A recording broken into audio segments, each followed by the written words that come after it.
Welcome to Evergreen Speedway's Home Track Heroes on CW11. Welcome into another exciting episode here of Home Track Heroes on the CW11. Thanks for hanging out with us, spending your Sunday night as we get a chance to entertain you with a packed show full of stuff. I'm Caleb Hart. Chad Fitzpatrick joining me in the booth. Chad, we got so much to get to that we're not even going to have time to talk to the winners here in today's program. Yeah, we got a lot to get through. We got big trucks all the way down to little Hornet cars. That's right. Big rigs are on the program. Can't wait to show them to you. They're coming up a little bit later. We've got all kinds of attraction. There's going to be something for everybody here on this show. So buckle in, sit tight. It's going to go very, very rapidly. And like I said, I think like 10 different A features that we're going to pack into this course of the program. So without further ado, let's get right to it. Our first class on the night here at the Big Rig, sponsored by HCI Steel Buildings and Nelson Motorsports night at the track. And it's going to be the Monroe Grocery Outlet Superstock Figure 8s. Doug Delfell's on the pole. He's in the Mazda of Everett 01. Next to him, it's Mackenzie Dietz in the BECU, number 67. Car number 36 is Steve Peters, sponsored by Sound Stump Removal. Outside of him, car number 43, Sheridan Vincent, sponsored by Siskin Power Equipment. The third row, the 76S, I should say, of Chris Southard. Next to him, it's the 5 of John Carlson, sponsored by Mary's Towing. The 49 car is Calvin Miller, sponsored by Precision Forestry, Inc., out of Arlington. And the 72 of Jeff Talbert, sponsored by Pilchuck Heating. The fifth row in the Be Happy Carpet Cleaning number 11, Kyle Shukar is the driver. Next to him at the JE55, it's Jessica Wilkinson. Car number 63 is Robert Weldon, sponsored by All Ply Roofing LLC, and the 69 car RJ Mackey, sponsored by the Monroe Co-op. And the final row, Rick Jones, car number 66, sponsored by Winter Speed Shop out of Burien. And the 95 is Bruce Wilson. He is sponsored by Self MMI. So, quick look at the Brandy Hood Promotions in-car shot, and we are ready to go. Green out in front of this field. Delfell versus Dietz for the lead in the early going, with Peters and the Bill Fleischacker own 36 trying to circle around the outside early, and Sheridan Vincent tucked in as well. As Grizz looked like he had a pretty good corner going into one. Dietz hanging tough on the outside for that second. Actually, that's for the lead, as Grizz will lead lap number 1. He only has 29 more laps to go. Yeah, long race still in tow. It is Delfell, Dietz, and Peters, 3 names you've heard around Superstock Figure 8 racing for a good long while now, and that's a good battle out in front of this field early in the going, as Delfell got the top spot, but boy, Dietz looks like she has got a good handling race car today and is right on his tail, with Peters trying to keep both of them in check early. Yeah, definitely a top 3 breakaway. Grizz having a way better corner that last lap, as he has about a 1 car length lead over Dietz, as we got a battle for that 5th spot between the 5 of John Carlson and the 43 of Sheridan Vincent. Carlson moving early. He gets past Vincent. Vincent and his family having a very busy day, as you're going to see a lot of 43 cars over the course of this program, because they brought a bunch of them from what I'm told. So now for second, and Peters, door panel to door panel with Dietz. He's around the outside here of the North Pole. Mackenzie can clear him. She'll still have a chance to get to the inside of the South Pole. She will, and that offers opportunity for Carlson to pass. John Carlson's really been the man on the move here in the early stages. Yes, as he is, I believe he started in the 6th spot, so moving up a couple spots, as Grizz hanging on for dear life for that lead. Still a very good battle for that 3rd spot, as looks like Carlson have a little bit of an edge as he goes around Steve Peters. You know, Carlson hasn't missed on an opportunity yet. Every time we've seen him side by side with a car, he has gotten past in that same sequence of corners. So John is doing well. Meanwhile, Calvin Miller's 49. He is pointing the wrong direction. Right next to him in the intersection is another one of our competitors. Can't quite pick out the number, but they're around. We're staying green, and now Delfell having to deal with some big-time traffic, and both Dietz and Carlson had to cut the corner in order to get through unscathed themselves. Yeah, there didn't seem to be any hindrance to Grizz, and I thought it might have was going to end Mackenzie Dietz's night very fast, but some very fast maneuvering on her part to get out of the way from that lap car, as it's a 3-car breakaway. Grizz not having a good corner there, but he's able to get a good run off the corner to maintain that lead. Yeah, good job kind of counter-punching there as Dietz threw her move at him. Doug makes it by. Now Mackenzie might have tried to sneak outside at the wrong point in time, because here comes John Carlson trying to take advantage. Carlson going to fly the whole way around and through, and Delfell pushed him wide through the corner. That allowed Dietz to come back up to it. Now we've got slower traffic in Jess Wilkinson that's playing a factor. But Carlson will complete the pass here in the North Pole. So now it is Carlson in behind Delfell, and the intersection is not playing tame. It has been active here early. It definitely has, as Grizz have to get extremely wide because Carlson is coming quick as he looks to the outside of Delfell. They silhouette each other through 3 and 4, and Grizz by a nose with the lead still. However, Carlson's got the advantageous lane, leaning on Delfell on the inside, and he's going to make the pass coming through the South Pole. So new race leader, just barely over the 10-lap mark. In fact, we're completing lap number 11 right here. It is Cowboy John Carlson. He's the top spot, Delfell 2. And now Dietz sitting in the 3rd position, waiting for something to happen in front of her. We got Steve Peters in that 4th spot, and 5th is the 43 of Vincent. Steve Peters pretty much having the best seat of the house as he was watching all unfold in front of him, trying to get around the 67 of Dietz. Letting him kind of pick his spot. He took a run at McKenzie there through the intersection as we've got a car just kind of hanging out, waiting. Okay, I'll get through eventually, one of these days. Dietz has to cut that corner again. That's about the 2nd or 3rd time we've seen that happen, just out of the necessity of not running people over. Yeah, good heads-up driving by everyone. That person that was stopped was Bruce Wilson. You definitely do not want to be in that position that he was in. Now, Carlson shoots the intersection and makes it through that time as they're working around the slower car, the 76 of Southard, a little bit further back in the field. Oh, John Carlson, that's getting scary coming through that crossing as you see some bumper tag coming through. Peters lays the chrome horn to Dietz coming through the North Pole. And McKenzie right up on Delfell. She's going to try to snake around the outside of Doug, getting in through, and that allows Peters to roll right up on her. We got the side-by-side battle. Oh, I believe. Oh, that's why Grizz was starting to slow down. He saw Jessica Wilkinson shooting the X, as it's a great battle for that 2nd and 3rd and 4th spot, as they still have a little bit of traffic as Calvin Miller goes way out wide, and we got a whole bunch of traffic in front of our leaders. Wow, look at that. Dietz ends up losing the position to Peters as traffic playing a huge factor. Your leader, Carlson, has a nice advantage over Delfell. Now it's Peters in behind, and traffic jam off the corner with Wilkinson and Shukar stopped. Shukar still kind of hanging out right in the middle of the racetrack, and I believe we're going to get our first caution flag of this event for Kyle Shukar in the 11, and a chance to see exactly what happened from the in-car cam. Oof. Oh. Well, yeah, that got gnarly in a hurry. Yeah, definitely. All right, so first caution of this one, rapidly moving first portion of this race and a lot of action in the front of the field. Cowboy Carlson, though, looks like he's got a really strong race car this afternoon. Oh, yes. He is no stranger to victory lane.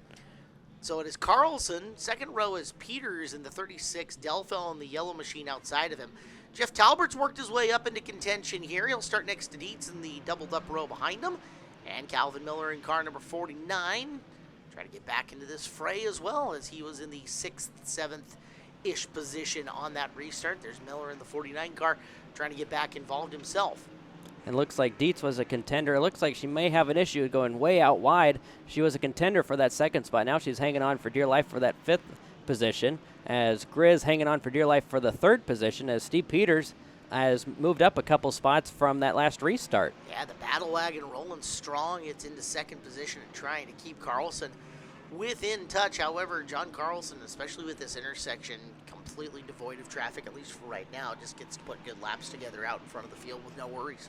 Definitely, as you want to go as fast as you can to get away from everyone, but with figure eights, you don't want to go exactly too far out, because then you get in all the traffic in the intersection. Yeah, the longer you let those guys spread out, the better it is for you. Then you can thread them one at a time as opposed to trying to thread them side by side, which is when we've seen a lot of wreckage as Jones' 66 gets around. Meanwhile, Talbert, Miller, and Delfell all working for that position. As you see, Delfell kind of running his own little figure eight to try to make his way through the stop car in the intersection of Jones. So another caution flag, and that's going to give us another chance to bunch this field up and restack them, re-rack them, and we'll see what happens. Yeah. Just 12 laps to go. We'll try this again. Why not? Back to the action on the track here on Home Track Heroes as your Monroe Grocery Outlet Superstock figure eights line up. Delfell this time on the inside of the North Pole. Peters on the outside as we go back to green with the Delaware-style restart. As we'll have the 5-car resume the lead. Delfell on the outside of Peters. Peters with the advantage as they go through the south turn, as he will resume get that 2nd spot, and Grizz will hang on to the 3rd spot. So Doug Delfell, a.k.a. Grizz, he has been under fire for a lot of this race, first and second. Breaking away, the race for third between Delfell and the Yellow Machine. That's Calvin Miller in the 49 and Jeff Talbert in the 72. Talbert, a multi-generational racer in and of himself, working side by side back with Miller, and Miller looks to have cleared him, and he'll sit in fourth by himself as the next time they cross the big, thick white stripe coming out of the North Pole. That's where our start-finish line is. It'll just be 10 laps to go, and there goes Miller. He gets around Delfell for the spot. Oh, a little bit of contact between Grizz and Miller, as Grizz will take that third spot back from Miller, and looks like we might have a caution. Wow. Well, it has been a caution-plagued race all of a sudden after rocking and rolling and ripping through early. So the two cars involved, 43 of Sheridan Vincent. And let's get a look. Oh, yeah, somebody wanted that spot really bad. It looked like Bruce Wilson got most of the issue with that. RJ Mackey, 69, involved in that as well. So, well, figure eight racing, we know it's physical, especially here in the Superstock figure eight divisions. And I imagine that the parts stores will be happy to sell some new body panels during the week. Yes, you're definitely right on that. I would say that they're cheap, but hey, we're kind of in an inflation deal at the moment. So we continue on. Green flag is back out. John Carlson has dominated this race ever since getting to the front.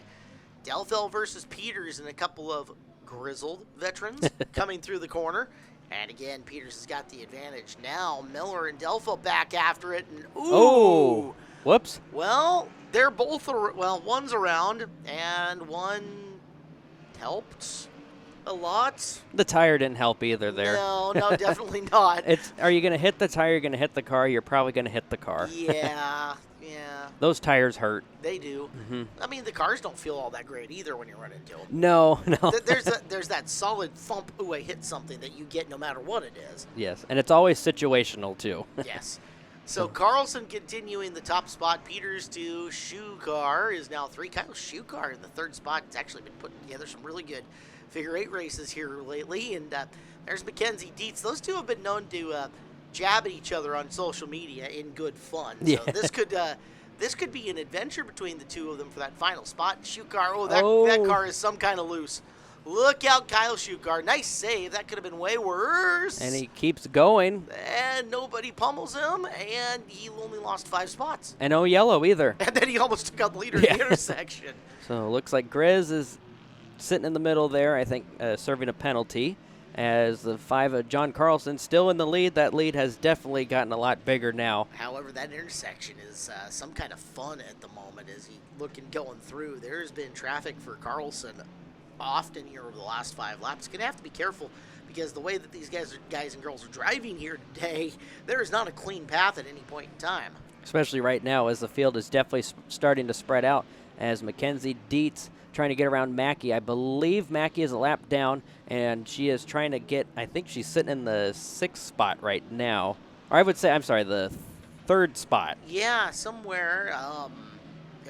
So as far as we're looking on the ticker, I think she might actually be further down in this lineup than what we think, and that it's Talbert, that car that's behind her, that's your 3rd place driver. Gotcha. So just taking a quick look at it.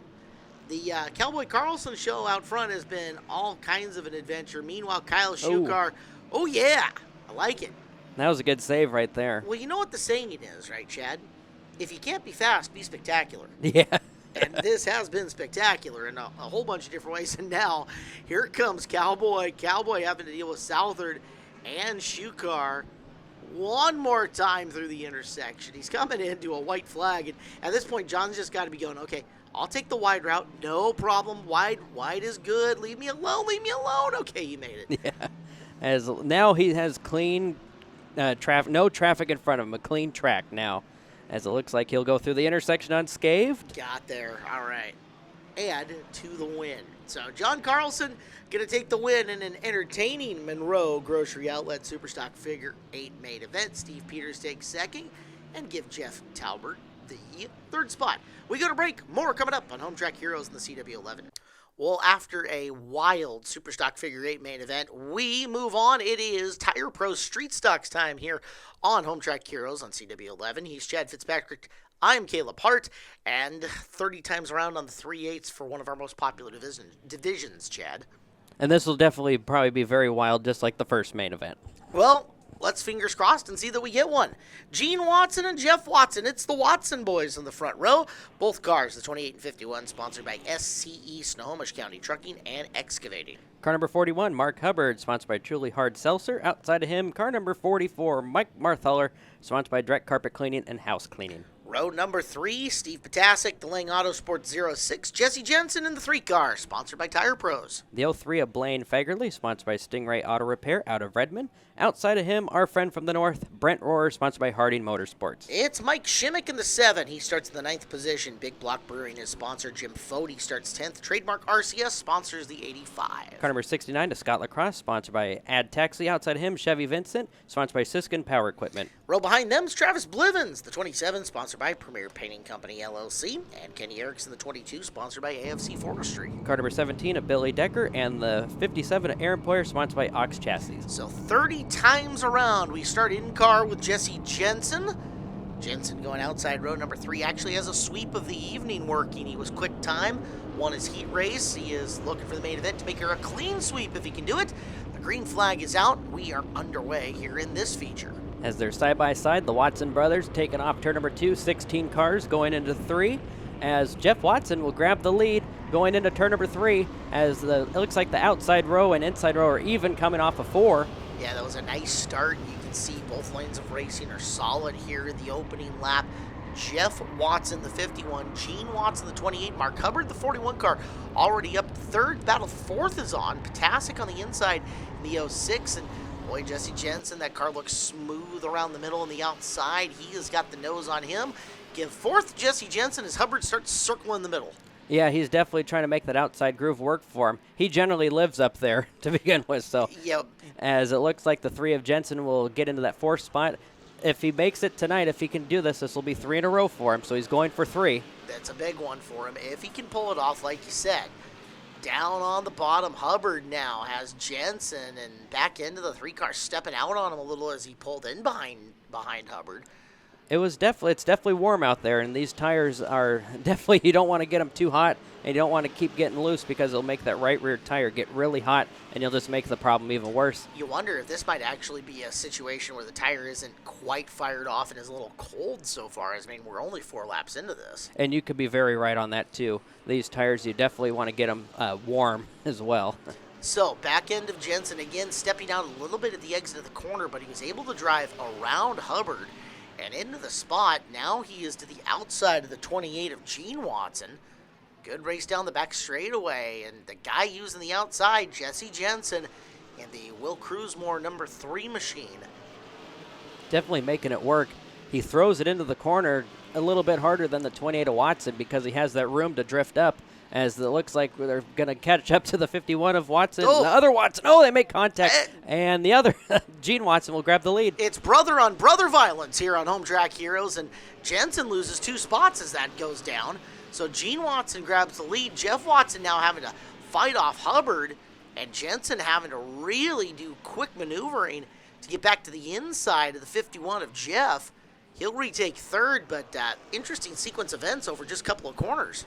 Yeah, that definitely was. Good job driving by everyone. That could have been very disastrous, and that was not a good lap for Jeff Watson as he goes from 1st to 5th in that one lap. Steve Potasic takes over 4th. We're watching the Tire Pros Street Stock, this main event.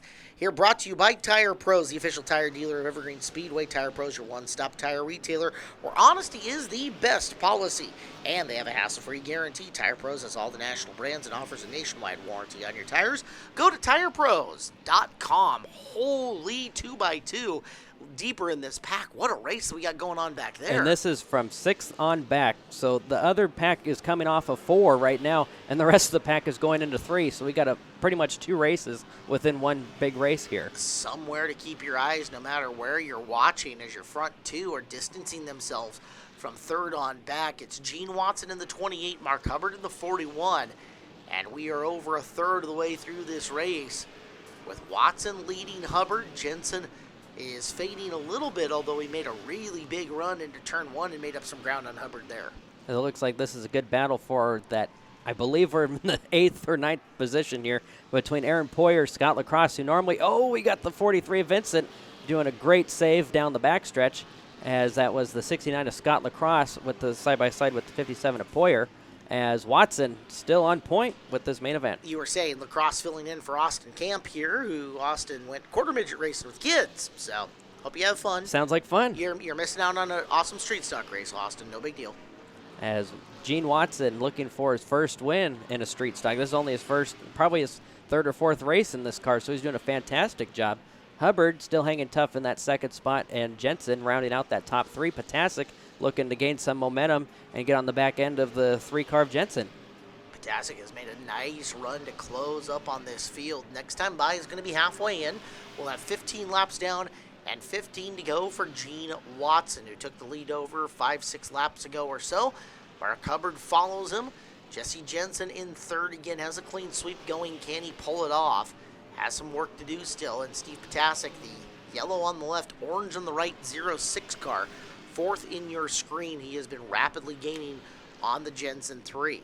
I'm noticing there's a little bit of smoke coming off the 41 of Hubbard, so I'll have to keep an eye on that, as it looks like Watson able to get that lead, as looks like he has about a 2-car length lead over the 41 of Hubbard. I see that same smoke that you're looking at, and I'm wondering, because we've seen the back of that car washing a lot, if there isn't some kind of liquid coming down that's soaking the tires and making grip on the back end tough. And I think he might even, we're just speculating here, when the 3 of Jensen gets up right behind Hubbard, he starts to slow down and have to back off, so maybe it's getting on his tires as well. Yeah, we'll keep our eyes on that. So there might be something mechanical happening on your reigning track champion, Mark Hubbard. Look how sideways that car is getting.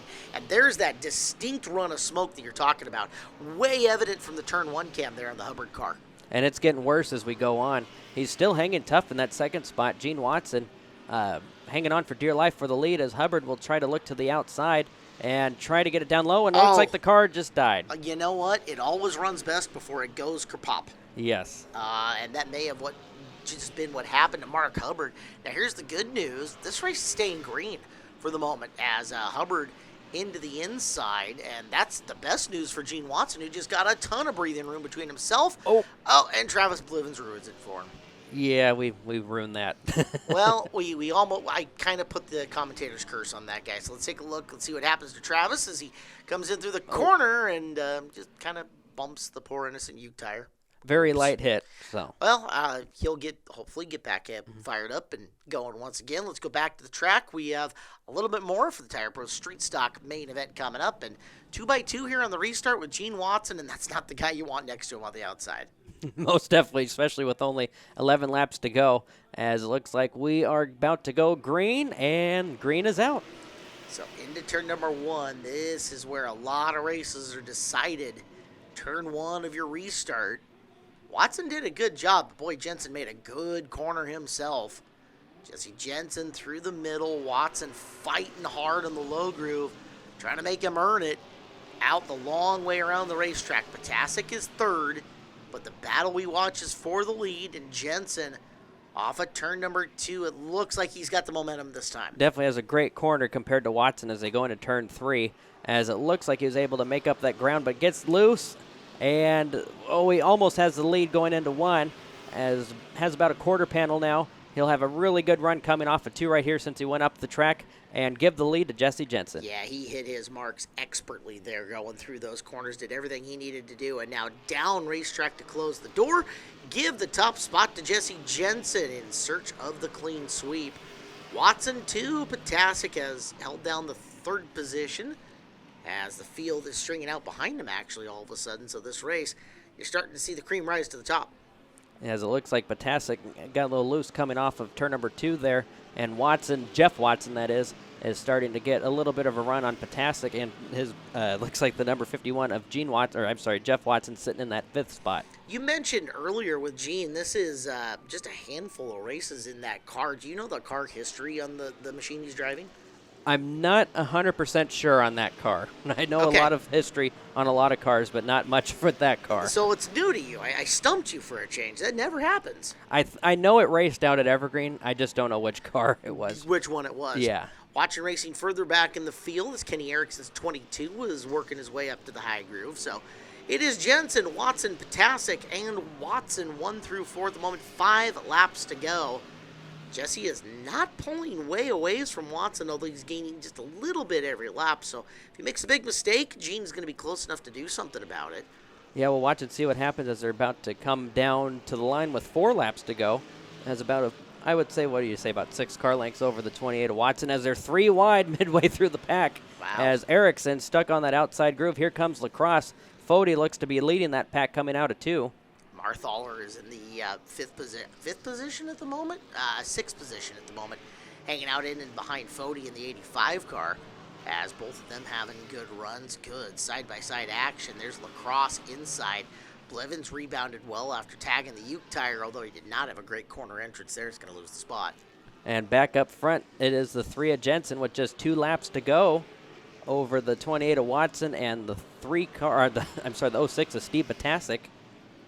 Your top 3 are pretty locked in here. Meanwhile, I don't know if this is for last, but it's entertaining.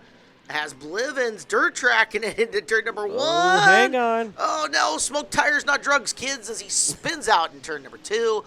And we will get him fired back up. All right, so that sets up a green-white checkered restart coming up. This will definitely be fun to watch as we will get back up onto the track here as we got the 3 of Jensen, the 28 of Watson, those 6 of Potasic, and look at Fody now. And and we got a problem with those 6 of Potasic now. What's happening to Steve? So Potasic in the 06 slows, and no more. Well, so what a great run for Steve. And now that run is over, and just like that, everybody gains an entire spot through the whole field as he was running third nearly all race long. Yeah, so now they will not make them choose again. They will just move everyone up 1 row. All right, so Jensen inside, Watson outside, Watson inside, Fody. Hey, look at that. Yeah. Outside row 2. Yeah, it started 11th. I think if we had a hard charger, he would definitely be the winner of that one. Well, and it's not over. He's got a couple laps to do something big if he can figure it out, although quickly Gene Watson pulls in line right behind Jesse Jensen. You can see he wanted to get to the bottom of the racetrack. He wanted to do it fast. Yeah, that's the safest place right now as they come off of turn number 4, the white flag for Jesse Jensen. So one more time around for the Tire Pros number 3 in the Tire Pros Street Stocks. Watson kind of cut that corner, something serious, trying to make one more desperation move down to the inside, but couldn't complete it. As we're out of corner 4, checkered flag, and to the win. Jensen takes the W. Gene Watson second, Jeff Watson third. And again, we've got such a packed-in program here this afternoon on Home Track Heroes that no victory lane. We're just going to continue moving on. So 30 fun laps for the street stocks. That was a great race. That was fantastic. There was a lot of movement all through the field. Yeah, a lot of side-by-side battle. Let's shorten the race car up and small the motor up a little bit. Let's go to the INEX Legends division. A full field of cars, 30 times around on the 3/8 mile track for them coming up now. And let's take a look at the starting lineup. Your pole sitter is Braden Wager in the Dirt Cheap Sewer number 30. Next to him, it is the reigning and defending track champion, the 11C of Chad Center, sponsored by Mazda of Everett. Car number 43 of Dylan Wolf. Outside of him, the 51Z of John Zaretsky, sponsored by the McMullen Construction. Row number 3 in the Mazda of Everett, sponsored number 66. It's Gabe Sessler. Next to him, the 33 of Kyle Lang, sponsored by Phillips Law Firm. Car number 64, Deacon Postal, sponsored by Clean Crawls. Outside of him, the 11, Ricky McNeil, sponsored by Optimus Construction. Our 5th row on the inside, the Weather Right Roofing number 10 of Chris Thompson. Next to him, the 09 of Cole Alton, sponsored by Straight Alignment. Car number 40 of Samantha Schwartz, sponsored by Sharps Transportation. Outside of her, car number 76C of Josh Villock. Starting 13th, it's going to be Aaron Flett. Car number 98 is sponsored by Kent Collision Center. Next to him, it's the 2M of Jeff Mueller. Car number 59 of Josh Warden, and 13 of Jeremiah Johnson. Our 17th starter, Piper Alton, the 42A, sponsored by Straight Alignment. And starting 18th, the Mr. Dizzy Motorsports, number 1 of Marissa Salwin. And then the 15D of Dave S. Jacobson, sponsored by Evergreen Concrete Cutting. 27D of Dakota Gachala, sponsored by Weather Right Roofing. Row behind them, Mason Nelson, the TriMed 37. Robert Zimmerman, the 22, sponsored by Kevin Scrap Metal Services. Kaylee Decker in the 78, Joe's Tree and Timber LLC. Gabriel Guevara, the Frost Towing, number 4, round out the 24-car field. Going 30 times around, and look at them haul the mail into turn number 3. As they go into turn 3 through turn number 4, the front pack doesn't even look like they've taken the green flag yet. As Zaretsky looking to make it 3 wide for the lead. Let's see if he can make it through. This is vintage John Zaretsky making that move down below the white and trying to make him just flinch enough. It's a great move if you can get the spot, but it is predicated on breaking the momentum of those guys that you're trying to get to. So it didn't pay off for John right there, but he's going to keep after it as your top two in Wager and Sinner trying to run away from the field. There was Zaretsky again trying to make that same move. Trying to make it work, but he gets such a good run going in the corner, but he loses it coming out since he's going in the corner so hard, so he loses all that momentum. As Wager continues to lead, as it looks like we got the 11C in that second spot. And go ahead. Yeah, we're going to commercial. We got more INX Legends main event coming up next here on Home Track Heroes. Well, you are watching the INX Legends main event here on Home Track Heroes on CW11. Braden Wager continues to lead. 16 laps to go. Caleb Hart, Chad Fitzpatrick with you. And Braden taking a challenge. John Zaretsky is up to second and trying to figure out his way around the youngster. Give him a hard time out there. Yeah, this will be a very fun one to watch. John Zaretsky's been racing way longer than Braden's even been alive. So Yeah. this will be definitely fun to watch. There's quite the discrepancy there as Wager works to the inside. There's Zaretsky. And Zaretsky is always just that half groove lower than anybody else in 1 and 2. It's vintage, patented John Zaretsky. But got too high in the corner, and now Sinner's going to take second back from him. So Chad Sinner in the not normal ride of his. Yeah, this is actually a Dennis McMullen car. Which works out of the stable that Zaretsky houses his car in. Correct.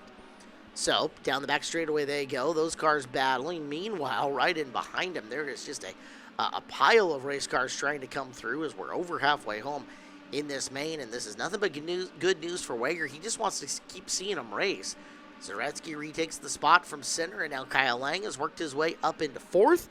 That is the 43 of Dylan Wolf, the red car in fifth. And Gabe Sessler trailing around in the sixth position, the white-blue with yellow number 66. Yeah, so it looks like we got about a 6-car breakaway for the lead as Chad Sinner hanging on for dear life as he's got Kyle Lang all over the back. As it looks like the 11C has a little bit better run coming off the corner versus the 51 of Zaretsky, but Zaretsky gets to the corner better than Sinner, so it kind of counterbalances itself. Yeah, I'll bet you if you looked at the lap times, they'd be very similar. It's just a different way of attacking the 3/8 mile here on Evergreen Speedway. That time, Zaretsky got through 1 and 2 way better and actually gave himself some room to work. And Kyle Lang and Chad Sinner around. And Sessler got a piece of it too as they come through. They are stopped, and we get a caution flag. First one we've seen here on Home Track Heroes in the INX Legends is there's Sinner and yeehaw. New parts for everybody coming through the corner and a little bit of shot in the shorts at the very end. Oh, it looks like he has a little bit of front end, actually a lot of front end damage there.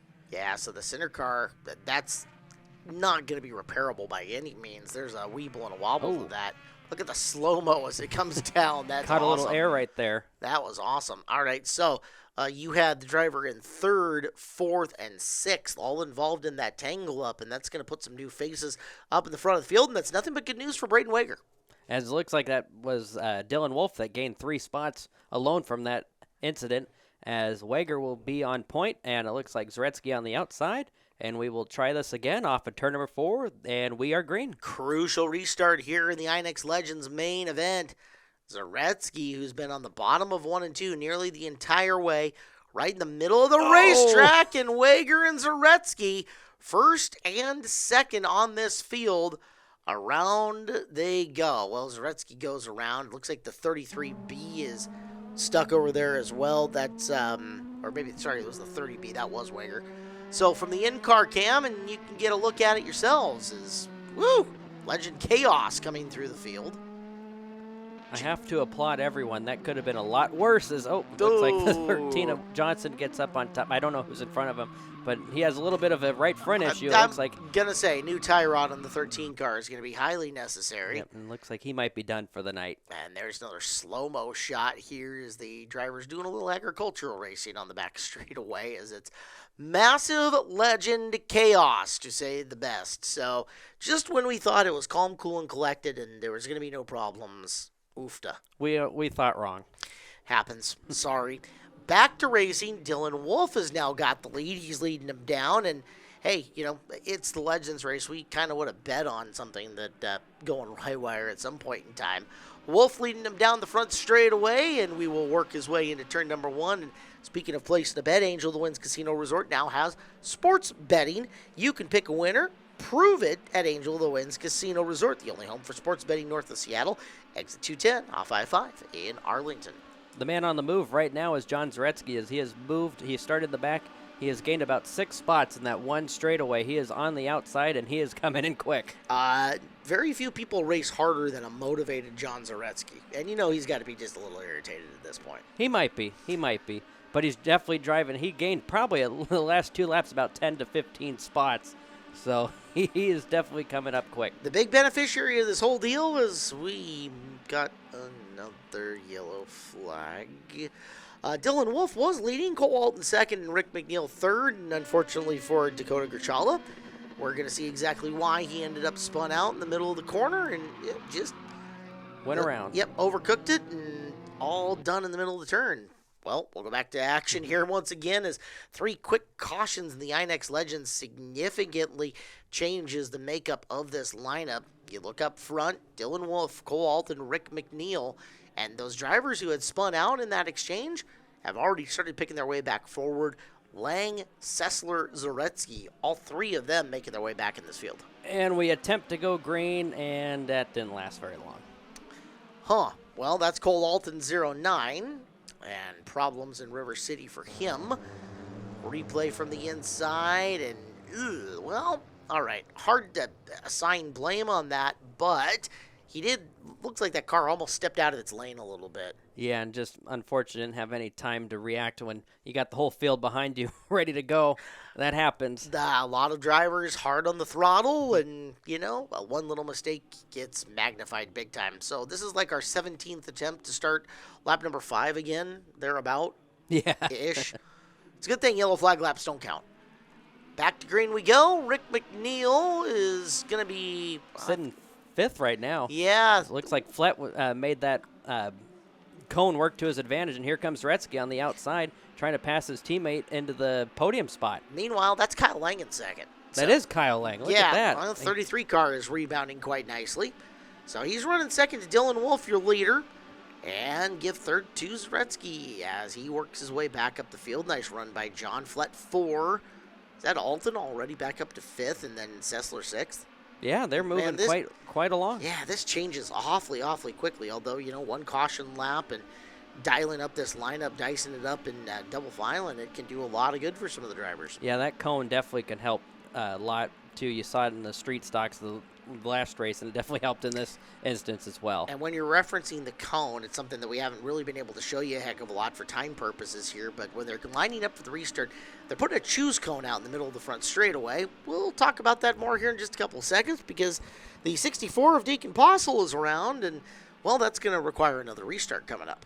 And, so we'll get to see what happens after they try to line up again, and we'll just see what goes on. So what's happening right now, they've got this cone out on the front straightaway, and the drivers have to choose high or low. Whichever you choose, that's where you line up no matter where the cars in front of you or behind you have chosen. It's get the opportunity to back up a bunch of positions, but get your lane picked up or pick up a bunch of positions depending on what the lanes look like. It can help you, or it can really make your race go bad, too. Wolf on the restart. Zaretsky peeking to the inside again. Lang gets away from him in second, and he is after Wolf. We're coming into 5 to go. This time around for the INEX Legends. This will be the longest 5 laps of Dylan Wolf's career right here, as we got the 33 of Lang hanging tough in second. Sessler moving up into that 4th position, as we got a 4-car breakaway up front, as Alton sitting in that 5th spot, as we got Zimmerman going around. And I believe we'll have to see if this might be the race-ending caution. I think this is. We're getting word from the officials that that's it. So Wolf wins, Lang second, Zaretsky third. The Legends, they decided that they didn't want to play nice over the last little bit of the race, and we said that's enough. It happens. It happens. Hey, not everybody's going to have their best behavior every time that they're out in the raceway, so congratulations, Dylan Wolf, to the win. Let's go to a division where bumping is not only encouraged, but it's legal, as it is time for the mini bump to pass. hey, feature, we're going to run them 20 laps. They'll be 20 of the most enjoyable laps you'll see all year. And your field looks like this. It's Jesse Crawford in the 18, Richard Tredick, something like that. It's the 58. He'll be next to him, sort of, as they got the tire. They got the tire, Chad. I love that thing. Yep, I believe we call this is it a cone race or what do we, The pole race. The pole race, okay. Yes, okay. Row 2's Nicholas Clark in the 15 and Travis Krieger in the 05. Row 3's Kyle Elliott, the 168, and Jacob Thornborough in the 07. Hunter Jenkins, the 85. The Battle Wagon, although in the mini bump to pass, it's like a Battle Corolla. It's the V8 of Steve Peters, and then the V18 of Justin Jones. So, they'll make the turn into one, right? Here they go, all the way, do. And then when they come here to the back straightaway, they've got to arc up and around the pole, make a full 360 turn around the pole. All right, come on, everybody play nice, just like that. Yes, they even have to do it on pace laps. It's part of the fun. And then they roll into turn number 3, and it's on. Now, to pass, you are supposed to make contact with the car that you are passing. Even if it's a car you're lapping, you're supposed to hit them. You can straight take them out. You can put them in the wall, whatever it is. It's bump to pass for a reason, and it's underway. This sounds like fun as they're already bumping as they go through turn number 2. As they're going to go around that tire, this is going to be very interesting to watch. I love this part. Yes. Yep, there we go. Yeah, and 4 cars already together. Yep, they were 4 wide going through there, and It's mini battle wagons already in the lead. It's the Battle Corolla. That's right. So Steve Peters, who has won enough bump to pass races, basically he's going to be like the Evergreen Speedway all-time winner or leader in bump to pass wins. We need to get a stat on that. I got to figure that out and get the exact number Okay, on that. you're on it, but I'm guessing that he's won somewhere close to 327 bump to pass races in his career. You're probably right. Thank you. I just made that number up, but that's what we're going to But go it sounds correct as we got Hunter Jenkins in that second spot. You normally see that being driven as a Hornet car, so he's doing double duty with that car. Well, so he's used to funky race courses then in Hunter Jenkins, right? Hopefully he'll make it through this one so he can race the Hornets a little later. You know, I don't think I've ever seen the pole on the back straightaway before. Oh, look out. No, there's Yeah, we get got him. a little contact there. Get him. That's the best. Oh, they're even just rubbing up against the tire. The tire's getting a tire smiley of its own. Yeah, you got a lot of area to play around there on the backstretch now. Is that they got all that new pavement, so that's definitely nice for them. Well, you know, good news for the tires. The white spray paint is cheap. We'll have it looking tip-top once again here in no time. They'll be just fine. That's right. Oh, Peters got away, but that run for second between Jenkins and Thornborough, I see Thornborough. He was putting the fender to him for a second. Yeah, that's definitely a good place to try to get around people as we got Justin Jones in the 05 of Krieger going for that. I believe that's the 4th and 5th spot, so they're fighting for that top 5 back there. All right, so Peters again makes his way around the pole, and Jenkins and Thornborough are trying to catch him. Peters comes down and he gets a really sharp angle coming down off the pole and down the back straightaway there, and he's building and keeping a lot of speed. He'll work his way into one. I think Steve's really got the speed factor of this figured out. Jacob Thornborough, the 07. He wiggles a little bit. He's getting thumped a little bit. He's got his chance. He could have punted the leader a lot harder. Hunter Jenkins is right on him, though, trying to force him around. Peters better be careful because if he gets to the pole at the wrong time, those guys are coming in again. They could just strike. Yeah, they catch him as soon as they get up to him, but obviously he's already going around the opposite way, so he gets all that track position back. Oh. He's into some lap traffic there. I wonder if they get dizzy going around the pole.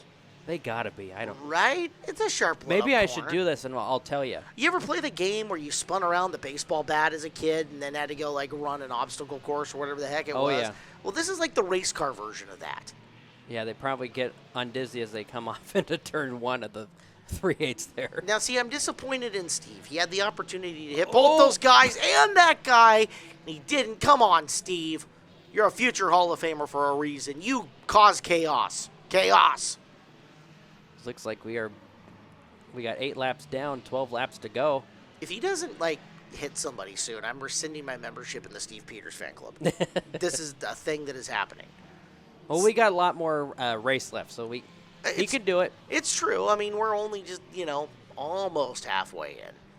But there's got to be some poor innocent lap car that he's just looking to take some latent aggression out on, right? Well, he's definitely catching up to him, so I think he can. Okay. I mean, he ran second in the Superstock Figure 8s already, and he didn't get to hit anybody in that race. And so he already got a trophy for tonight. Yeah, at this point in time, this is just money in the bank for him. As it looks like they're trying to put, I believe that's the 58 of Richard. Oh, he got him! He got one. Yeah, all right. It was a love tap, but he ended up smacking him just a little bit. Okay, my faith is restored, Steve. Now just do it again. But the battle of the night is definitely for that second, third, and fourth spot, as Jenkins did not have a good turn right there, and he'll lose that third spot and try to get around, see if he can get back into that top three. Yeah, him and Thornborough were actually absolutely just going after it here. They just continue to do-si-do around the pole. Oh, backing her in, Jesse Crawford in the 18. And he'll hit a tire there. I don't know what that tire did to him. Looking at him funny the whole time, I bet. Although he pulled out, and if he had pulled out at the right time, he would have had a chance to hit Peters. Could have, and he has such a big lead. He could have made it work. It could have been all right. Come on, Steve. Come on, Steve. Come on, buddy.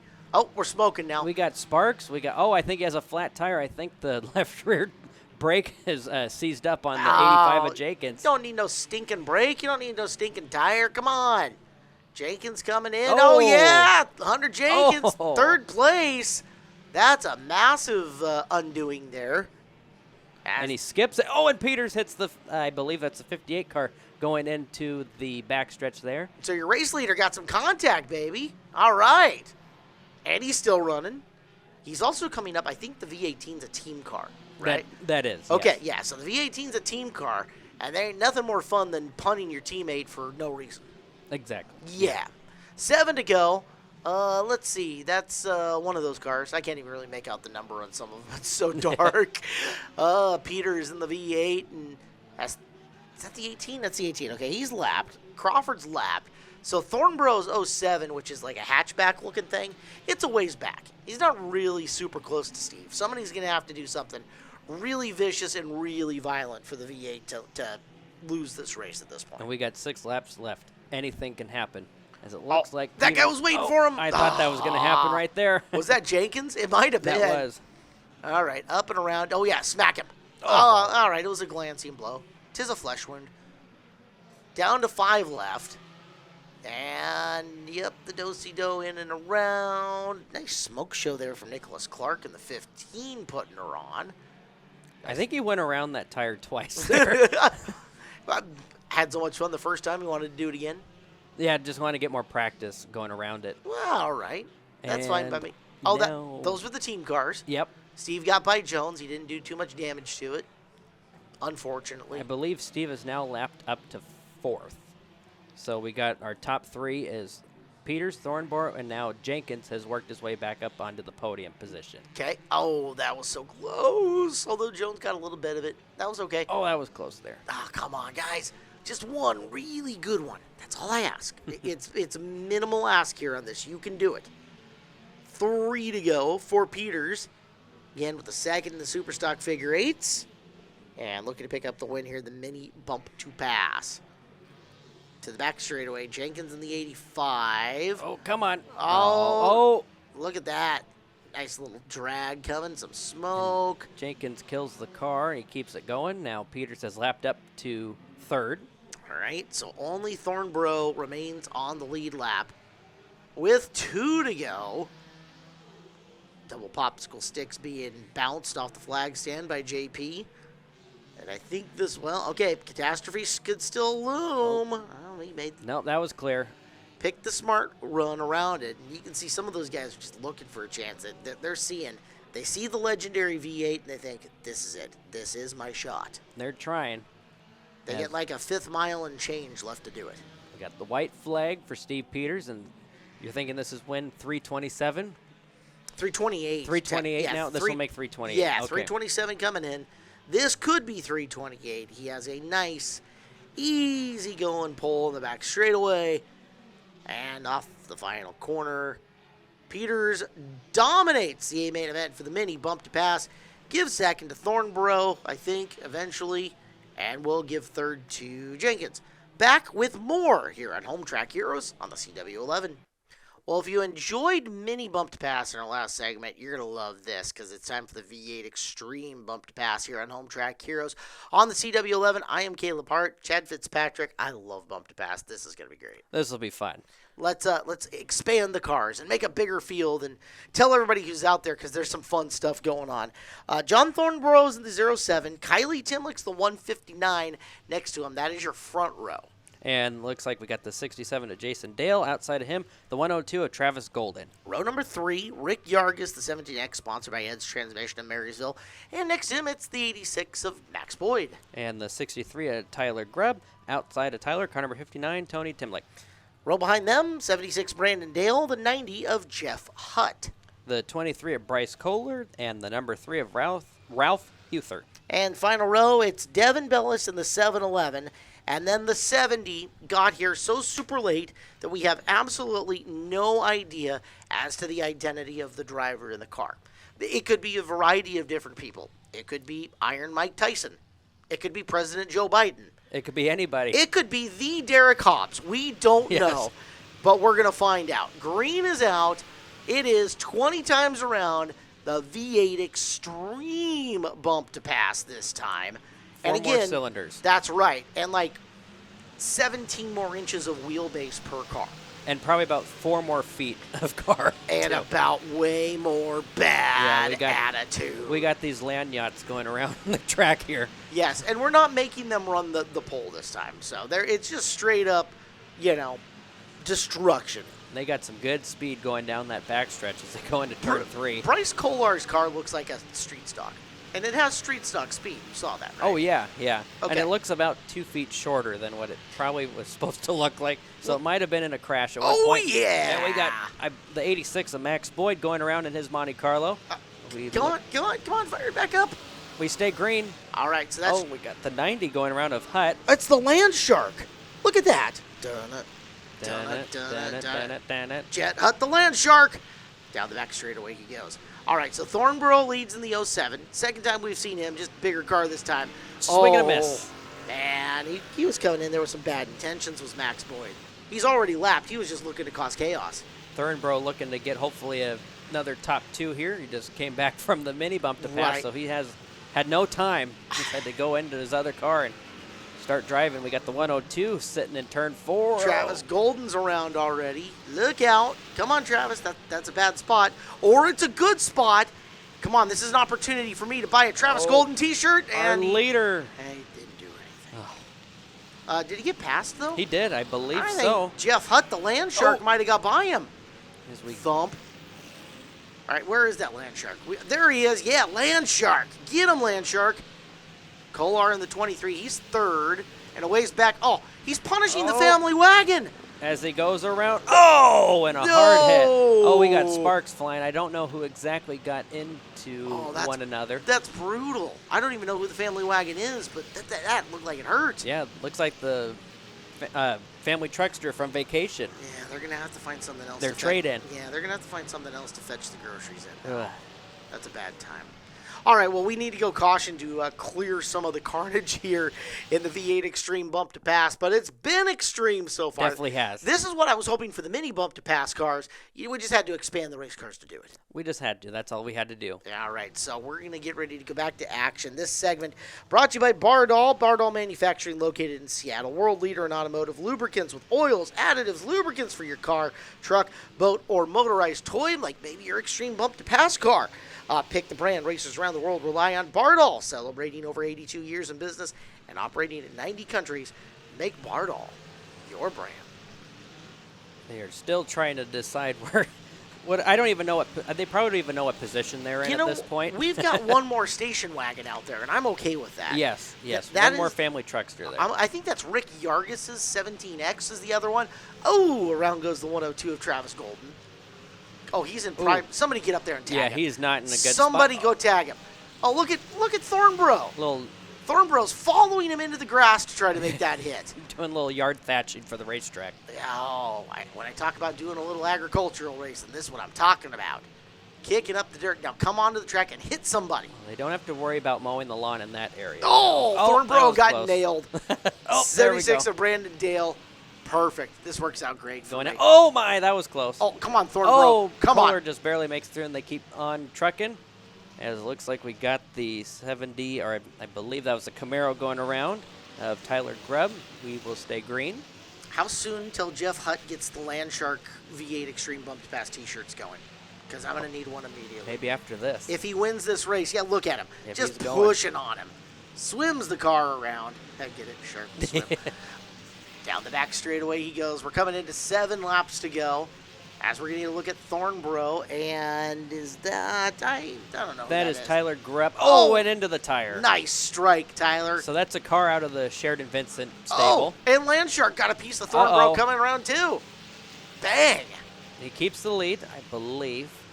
Yes, he kept his foot in the gas. I can't even tell. Kolar's a ways back in I second. think he just. Oh, yep, there he is. He has a little smoke. He might be our leader now. Think yeah, so? he is our leader. Oh, he got around him. Yep, he's our new leader Wow. with 6 laps to go. Well, We'll see if I am not buying a Landshark T-shirt if he doesn't win. I'm sorry. in the 102 he's been. Like, He likes that area. Oh, and he's getting our leader gets the black flag, the mechanical black flag. All right, Landshark back to the lead with Yargis in the other station wagon, if I'm right. Tony the Tiger. Uh-oh. We haven't talked about Tony much, but he is a extreme bump to pass veteran in the 59. Tony Timlick, as he's just looking for fun out here. In and behind Jason Dale, 67. Oh, hold her down. And Tyler Grubb going to go around. Camaro looks good spinning out, though. So there's Tony the Tiger. He's climbing up the field somehow, I think. There's your leader. Nope. Yes, Landshark. Yep, he's your back leader to the lead. in the 90 with the fin. Seeing if he can roll in. I think that's Dale again he's trying to get to. Meanwhile, Tony the Tiger watch out. says, here's your express pass to the wall, Brandon Dale. And he gets munched by Jason Dale in the process. Spun out right in front of our. And now our leader's pulling in. Oh, Landshark. That was so much fun. So Rick Vargas, now our new leader. It's Station Wagon Part 2. Part 2. Yes. As he's going to come around for the white flag. Now, I've seen him crunch a couple people out there, so that's going to work for me. White flag, one more time by Rick Yargis, just cleaning up the wreckage. He has got clear sailing down the back straightaway. Into 3, and off the final turn. Checkered flag. Yargis wins the Extreme Bumped Pass main event. He's got it. Now, I don't know who got second. I have no idea. Or third. Timlick just now fired back up again. So Jeff might still have second because might have been the only one on the lead lap. We know that Yargis is winning, and he is burning the house down right now. So, yeah, we're going to call that good. Mm-hmm. All right, that's everything that I had hoped for. That was fantastic. V8 Extreme Bumped Pass. And I got to look at the schedule. What's coming up next? Oh, we're going Youth Hornet style coming up. We got the youngsters. All right, we're going to stay on the short track. This is our 5th-mile track in the middle of Evergreen Speedway, and these youngsters are scheduled for 30 times around. Let's get you a look at the starting lineup for the Interstate Batteries Youth Hornet Day main event. On the pole, it's Bryson Wingfield, the 65, sponsored by his papa, Tony Hill. Next to him, Lila Mashburn in the 31, sponsored by Olympia Pizza. Car number 44 is Olivia Reppin, sponsored by Snoqualmie Casino. The 01, Tanner Bjornson, sponsored by Misfit Motorsports. Sawyer Holden's the LB Motorsports number 32. He starts 5th. Next to him, Andrew Zachary in the All About Auto Wrecking 39. Evan Delfell in the 95 car, sponsored by Mazda of Everett. And the 18 Paisley Bender, sponsored by PRCBD. It has been the Paisley Bender show here lately in the Interstate Batteries Youth Hornet division, as they'll show them the one to go. Now, you might think 30 laps, Hornets around this, but these laps actually tick by really quick. They go by very fast. I believe they run 16 to 17 second laps, so they will go by fast as we got, looks like the 65 of Wingfield on the front row. Everything happens really fast, too, here on the short course, so don't blink. You might miss it. We're going to get the in-car from Paisley Bender as they come out down the front straightaway. I'm watching Paisley's in-car. Meanwhile, Wingfield's got the lead going into corner number 1. Yeah, it looks like Reppin looking to get in that second spot, and then the 31 of Mashburn hanging on to that third spot as they go into turn 3. Still trying to decide. Actually, they're still trying to decide every position as they're 3 wide towards the back end of the field. Give the lead to Wingfield, but it's Reppin. Little touch going into the corner, and Olivia Reppin going to jump out into the lead. So Reppin looking good, takes the top spot. Meanwhile, Paisley Bender, you continue to watch the in-car, and it just seems to be, oh, look Whoops. out, Bjornson around, a little contact. And yellow lights, no, green No, we lights are stay- still on. Now the yellow Yep. flag comes out, so. And that might not have been Bjornsson. That might have been Lila Mashburn's 31 I think car. that was Mashburn that We're- went around. We're going to get a, well, we won't get a second look at it, so we'll go back to us for a Yeah. couple of seconds and then back to the racetrack. Like I said, things happen really quick on this little 5th mile course, and we're about to see how fast they'll go down from here. So it is Reppin, Wingfield, and actually it is Reppin, Sawyer, Holden, and Tanner Bjornsson, as we're missing a few cars out of this lineup, and we will go back to green flag action. And she'll grab the lead going into one. Holden will resume in that second spot. Bjornsson in the third position. Bjornsson, I believe, the last 2 or 3 races has made it onto the podium. Let's see if he can keep that streak going as the 44 of Reppin hanging on for dear life for the lead over Holden. So you're our unofficial track historian here on Home Track Heroes. Unofficial. We might give you the official. There's a few fact. more that are there, too. But look at all the familiar last names here in this, right? Olivia Reppin, Jason Reppin's been around for a while, right? Sawyer Holden family's been here forever and ever. Yep, we got Delfell. Multiple different Bjornssons have raced, and I mean, we could go down the history of the Benders here at Evergreen Speedway, and it would take us all show. Probably if you add up everyone's background into the racing years, it would definitely add up to well over 100. Yeah, for sure. As they work down to the low side, Bjornsson's got a run on Holden's 32 car. And the 65, I believe, is a lap car. Yes, came out, was not in that original starting lineup, then came back out and onto the field. So Wingfield is being scored in 8th, a lap down. However, getting valuable laps on the inside. He's certainly making a difference here in this race for 2nd, 3rd, and 4th. As Bjornsson has made his way to the inside past Holden.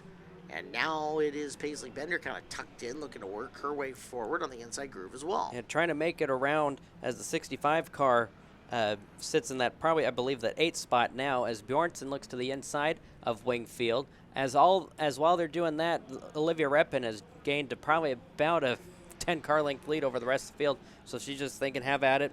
Just keep doing what you're doing while she gains that lead. We've seen in this class, though, big leads can get erased in a big hurry. In a matter of just a lap or two. Oh, into a the little turn. contact. Bender got into Bjornsson, backed out of it. Now they're back on the gas, and Bender gonna take the second spot away from Bjornsson in the 3rd position. So it is Paisley Bender who has been the class of the field here this year in the Interstate Batteries Youth Hornets, up into 2nd place, now giving chase to Olivia Reppin, who's just entering turn 1 in your screen. And only has 10 laps to do it. So this is going to go by. She has to make the best laps. Both of them have to do the best laps that they can to have Reppin try to keep that lead, and it looks like Bender's coming in quick. Bender may only have 1 to 2 chances to really make a pass on Reppin if she can get to her. Now, it looks like that gap is rapidly shrinking, but catching them's one thing, passing them's a whole different equation. Definitely, most definitely on that. So, yeah, we're down to about a car length, and it looks like she's leaving the door open as Reppin went up half a groove, and that opened up the door for Bender. We got a battle for the lead. Bad timing for Olivia Reppin to leave that door open. However, she got down lower through the North Pole, through turns 3 and 4. Now, doesn't look like she's got quite the power, though, to keep Paisley from sneaking inside her and take the race lead off of turn number 2. And definitely a good corner for Bender, as she will get about a car length lead over the 44 Reppin, but not for long. She had to went into the corner really hard, but that actually was definitely didn't help her at all, as now Bender just keeps gaining that lead, building it as she keeps going along. You watch how tight this course is. It feels like you're on the back straightaway for like 2 seconds before you're back into another turn. A lot of cornering here on the 5th mile track for sure. Yes, I definitely agree with you with that. You know, when I had to race on the 5th mile, we didn't have the backstretch like they do now. We just had a big wall, and then if you miss the corner, you're into the wall. Big problem. Walls slow down race cars, or at least Yeah, that's what they they're supposed hurt. to do. So it is Paisley Bender. She has got the top spot. Reppin 2, Bjornsson 3, and we are watching Paisley just stretch.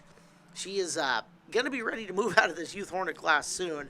Question is, where do you go from here if you're building a career at this point for Paisley Bender? Well, as you see, you know, her sister races in the mini stock division, so maybe a mini stock, maybe a street stock, maybe a truck. Truck ride might come available. I think that was the first step that Brooklyn took, right? I believe so, and I believe she won the championship last year in that division. So, yeah, maybe a truck, maybe Yeah, we'll just have to watch and see what happens over the years. The world is her oyster, at least coming up as soon as she's ready to graduate from the class. Olivia Reppen, great run in second. I think this might end up being a career best if she can hold off Tanner Bjornsson. As we're down to 1 lap to go, Bjornsson's closing quickly. Bender has got this one all wrapped up, but we're going to watch this battle for second for one more blink of an eye.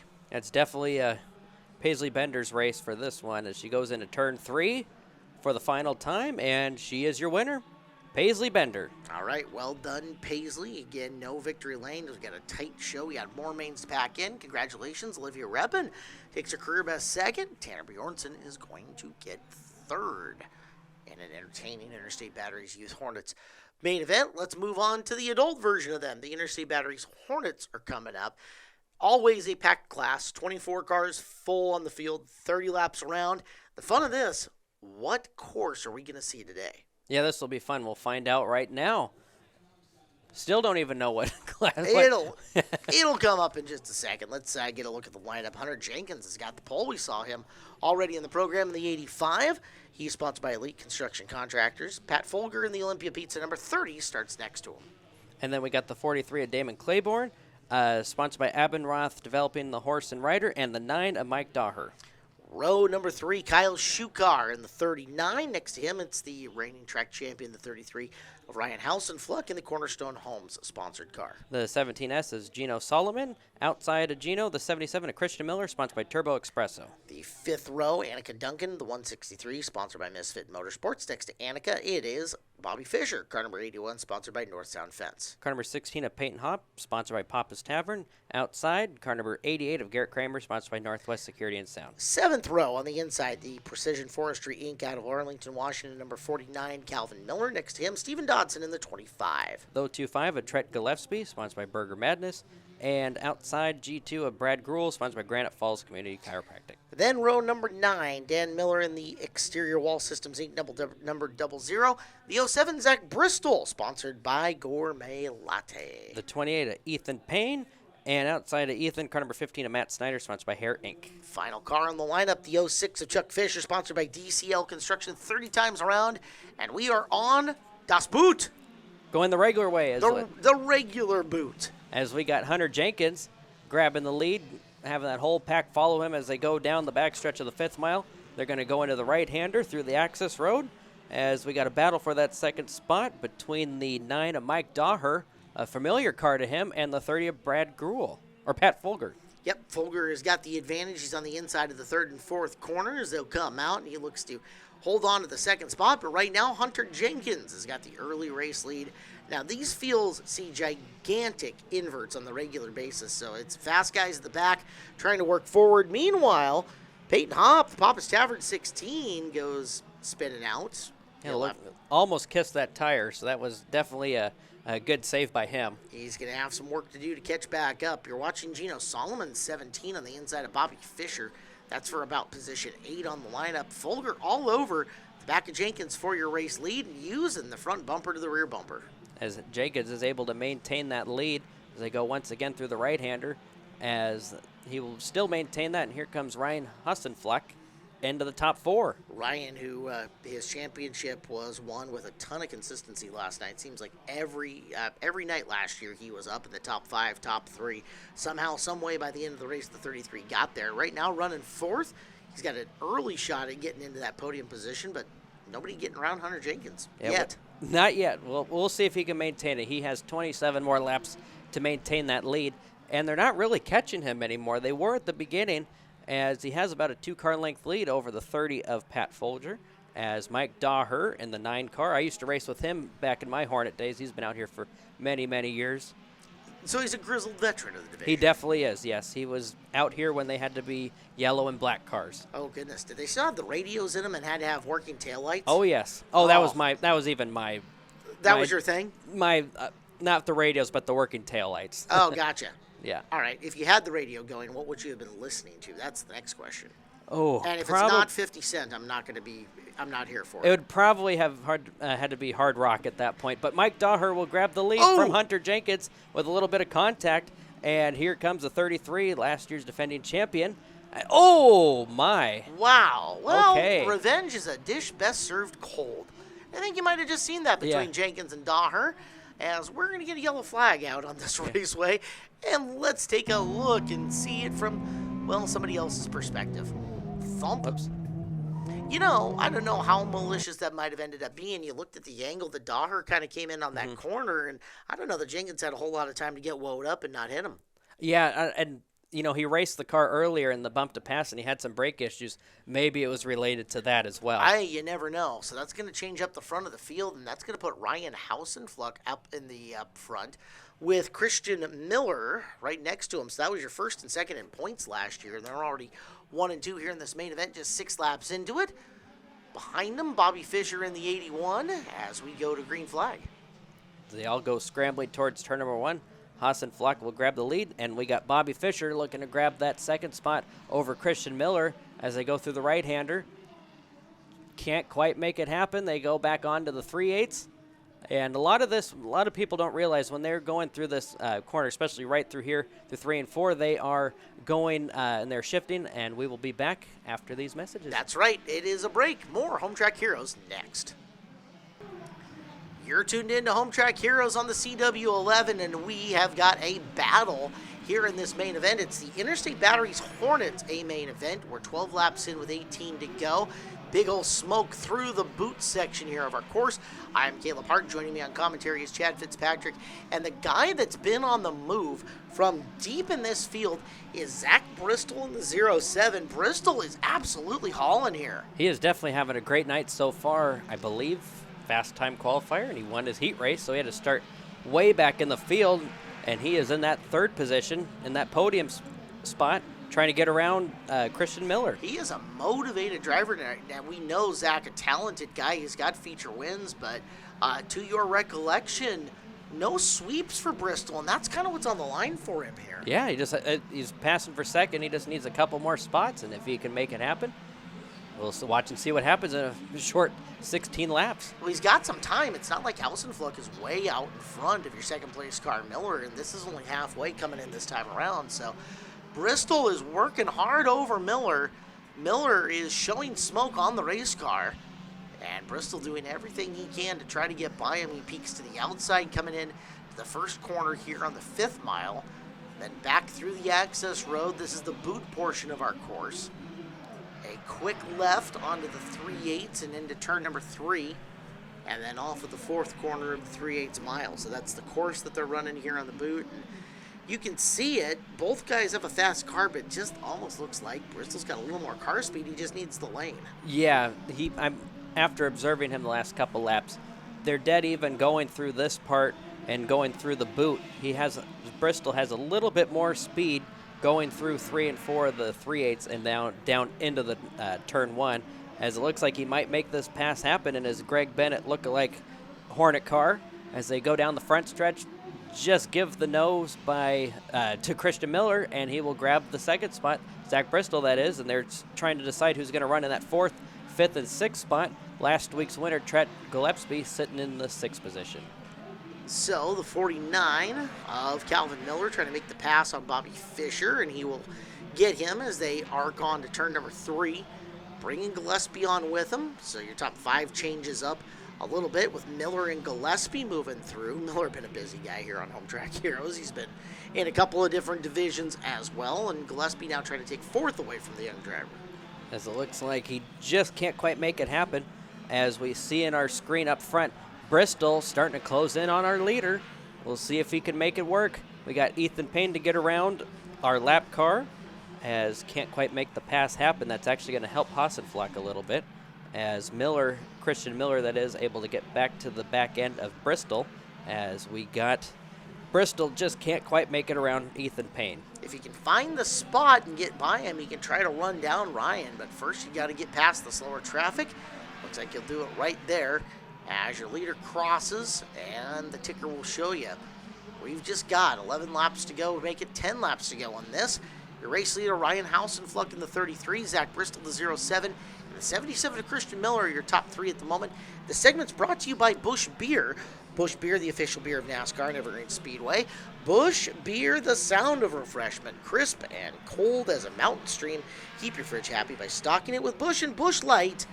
Busch. Bristol will be cracking a cold one if he can catch up to Hausenfluck. And now that he's cleared the slower traffic, it looks like he is slimming that gap a little bit. Slowly but surely, he definitely is. That lead a couple laps ago was probably about 10 car lengths, and it's probably down to about 8 or so now. So he gains about 2 car lengths a lap on. Progress doesn't have to be big. It just has to be incremental enough to get there by the end, time enough to make a move. And you can see Bristol makes a really good amount coming out of 4 and into turn number 1 as that gap has now shrunk as they get to the boot portion. Yeah, Bristol seems to be one of the fastest race cars on this track right now, and he's faster when he gets onto the 3/8, and that's definitely where he makes up all of his ground on the 33 Hassenfluck, as they're going to try to put another car down 1 lap. Can't quite see who it is. Looks like, still can't see it, but that's okay because Bristol is coming right up onto our leader. Gino Solomon, the car in danger of going a lap down. Meanwhile, Hausenfluck will get by him. Bristol coming through. Time not on Hausenfluck's side. 6 laps is a lot of laps to defend around the boot, and especially with the speed that Bristol has. So Zach Bristol all over the back of Ryan Hausenfluck for the lead. 6 more times around for third. Calvin Miller, foot wedge to Christian Miller, no relation, and Calvin works his way into the top 3. The 07 of Bristol went out wide, and he's able to try to get underneath the 33 of Hassenfluck as they go through 3 and 4 and give the lead to Zach Bristol. What a move. What a night it's been for Zach as he works his way into the first corner. Ryan not done. If Ryan can keep at least side by side with him going into the boot, he could force Zach up, but he can't maintain the spot. And now Bristol can run whatever line he wants without having to worry about where the 33 goes because he is clear all around, and Zach Bristol into the lead with time running preciously short for everybody else. Yeah, he has only about 4 laps to go, and we got the 33 of Hassenfluck. But here comes Calvin Miller trying to get into that second position as he'll be at a disadvantage for the time being, and now back to an advantage as they go into turn 3 of the 3/8, and he will be your new second place driver. Yeah, interesting. He kind of used the 28 of Ethan Payne like a pick, coming through there to just block the lane off from Ryan so he couldn't come down, close the door on him. Calvin Miller very, very fast, and Christian Miller following him through to end up in third, finally getting around Ryan. So top 3 changes: Bristol, Calvin Miller, Christian Miller. Next time around will be 2 to go. And we'll wait and see if either second or third can do anything with your lead car, who has now put another lapper in between him and the rest of the pack.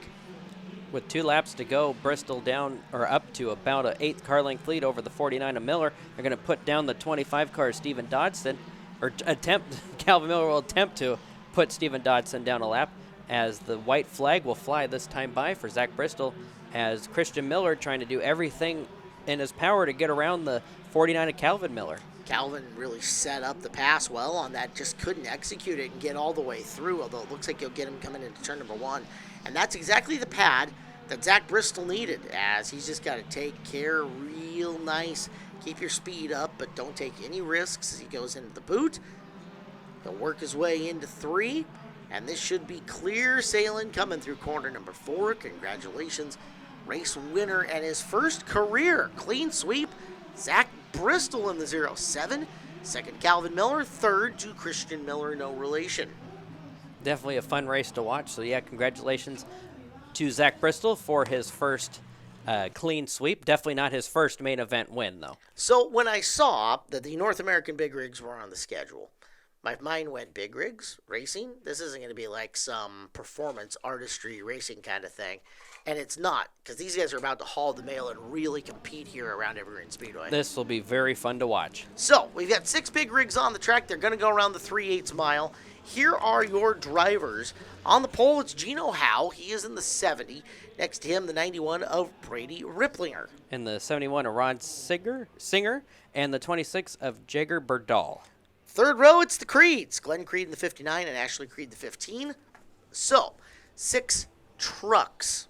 Trucks, not cars. We cost ourselves a quarter every time. It's inflation. We cost ourselves $1 every time we got a car. 6 trucks, 30 laps. They follow the Evergreen Speedway Chevrolet Camaro around. And I can't wait to see these trucks at speed, banging at her. No what's the word I'm looking for? No predetermined outcome in this one. May the best man or woman win. Definitely not a predetermined outcome with these drivers from, I believe, Canada. Yes, so we will work their way through 3. Man, look at the speed. That is a lot of velocity coming down the front straightaway. We are green for Big Rig Racing here on Home Track Heroes. They go into turn 1. Look at that. They're drifting through 1 and 2. Could you imagine driving a truck that size? Oh, and oh, wow. That was close. Yeah, got to be careful on the outside. Ripplinger in the 91. We'll see DriftCon next week here on Home Track Heroes. We don't necessarily want to get a preview of it with the big rigs on the track. He's 4 all the way off the racetrack to make that pass. Holy cow, that was it Howell in the 70? No, that was Birdall in the 26 who had gone all the way off racetrack coming off of 4. And it has a really good jump coming off of turn 2 as we got the 70 of Howell trying to make that pass not work for him, but he has such a good run as we got the 15 car of Ashley Creed trying to look into that 3rd position. 15 truck, Yazabuk. Oh, I owe you $1. That's Whoops. one. Yeah, that's all right. For 3rd, Howell on the inside in the 70, Creed on the outside in the 15. And yeah, these drivers are pulling a lot of RPM, a lot of speed. Looking at it, laps in the low 20s, 21s, 22s? Around 21, 22 second laps. Essentially, they're running lap times when the street stocks run in the rain. That's insane. That's hauling the mail for these people. For these gigantic vehicles, big old motors, long wheelbases. Ashley Creed in the 15 truck is the one that you're watching right now. As they'll move down the back straightaway, it's a 3-truck battle. On the inside, the purple 71, that's Ron Singer. Singer trying to move his way forward, has the lane on the inside. And will make the pass on the 70 of Howe. In the back, I think that's the 59 of Glenn Creed, who we haven't talked about yet. Kind of pulling up rear end Charlie at the moment, but hey, maybe he's pacing himself. I mean, these trucks, they're a lot to handle, and especially at speed. Yeah, I mean, I've never driven a truck this size before, so I couldn't even imagine what it feels like to drive these trucks around the 3/8 mile at Evergreen Speedway. As it looks like we got our leader up front. I can't quite make out who is up there. I think that's the 91? Yeah, I think the ticker's correct. Ripplinger in the 91, Birdall in the 26, and Creed in the 15, 1 through 3. And that's going to mean that Birdall just got by Creed. We didn't see that pass happen. So we'll watch Birdall. He has been very fast so far moving forward. If he can run down Ripplinger, we've already got 6 laps done. Yeah, and they're slowly starting, as we actually got a battle for the 2nd spot. Creed looking to the outside, going off the hump out of 4, gets a little loose. God, that's got to be on. It's got to be a weird feeling for Creed coming off racetrack and then back on without breaking stride. Especially when you're sitting about 4 to 5 feet up in the air compared to a regular race car. You're at eye level with the cars. Heck, Creed just went off racetrack on the back straightaway, outside the access road. Whoa, look out! Look out, tire pile! Oh, yeah. No, nobody liked those tires anyways. Oops. All right, so we're going to take a second look at this. As you see, Ashley Creed goes full send into the tire pile coming out of corner number 4, off track, and there's no stopping that big thing as it gets going. We'll take one more look at it, and we will take a break. We'll finish the Big Rig main event next here on Home Track Heroes on the CW11. We're having a ton of fun here on this episode of Home Track Heroes on CW11. Chad Fitzpatrick on color. I am Caleb Hart on play-by-play. We're just having a good time because big rigs are on the track and getting ready for a restart after Ashley Creed went piling through the tire pile. And, hey, they're all still going. Yeah, little auto bowling, that's all. Auto bowling, truck bowling. Truck bowling. Truck bowling. It's okay. That's 2. Green flag is out. The trucks are almost as tall as JP in the flag stand. Yeah. Holy cow. Now, granted, he's a little short person, but that works.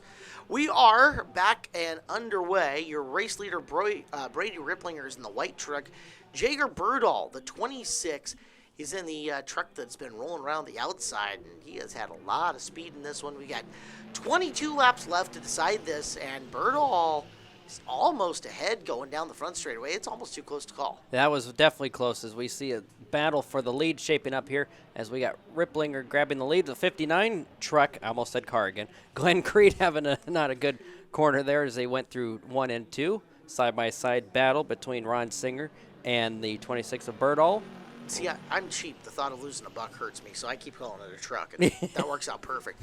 Singer, who was running sixth at one point in time, has rolled his way up into second. You can see Ashley Creed, the red truck, is really working her way back forward on the field. Birdall has to settle into third, and you wonder if he's going to bring the truck, that cost me $1, if he's going to bring the truck down a groove, trying to make his way back up and forward, because the outside really didn't work well for him as he tried to get up and challenge Riplinger. It definitely doesn't seem to be working as well as what we would see in a stock vehicle, stock car. A stock vehicle, that worked.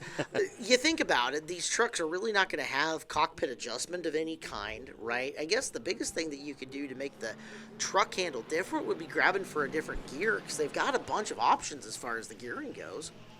I don't know much about trucks as it is. It's not. I don't know much forte. about these either. I've heard that I believe a couple of these trucks might have 15, 16 gears to go through. So, I mean, if you're looking maybe a difference between straightaway speed, I don't know how much they maybe even be shifting during the course of this, right? But you can definitely experiment with that. That's really about the only other thing other than drive better or drive riskier, I think, that you can change. Yeah, try to go in a little harder versus the other drivers, as we got Riplinger still hanging on to the lead with the 71 of Singer hanging tough in that second position. You know, one major difference between Riplinger and Singer, as you take a look at it, is that Singer's got that big old wing coming off the back of it. That definitely might help him. Break a little of the air up. He's going to swing to the outside and try to make it, as Ashley Creed went to the inside on Birdall to try to take a spot away. So Creed forces Birdall up racetrack, and again, we saw he was kind of uncomfortable up there earlier. So shuffle Birdall back a spot. For the lead, Singer to the outside of Riplinger. Side-by-side, truck-on-truck action as they get through 1 and 2. Inside line preferable for Riplinger. Singer now trying to climb the outside groove. Yeah, Singer making a good run going into 3. Can't quite make it happen, but he's able to stay up there with the momentum as they go into turn 1.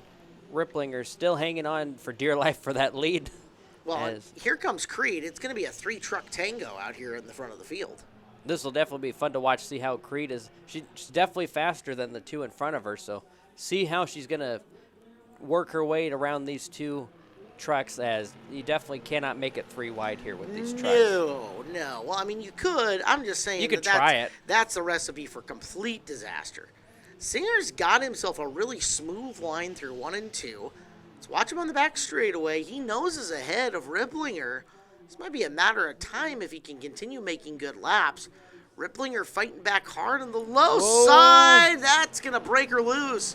And the new race leader is Ron Singer in the 71 truck. As now we got Creed looking to the outside.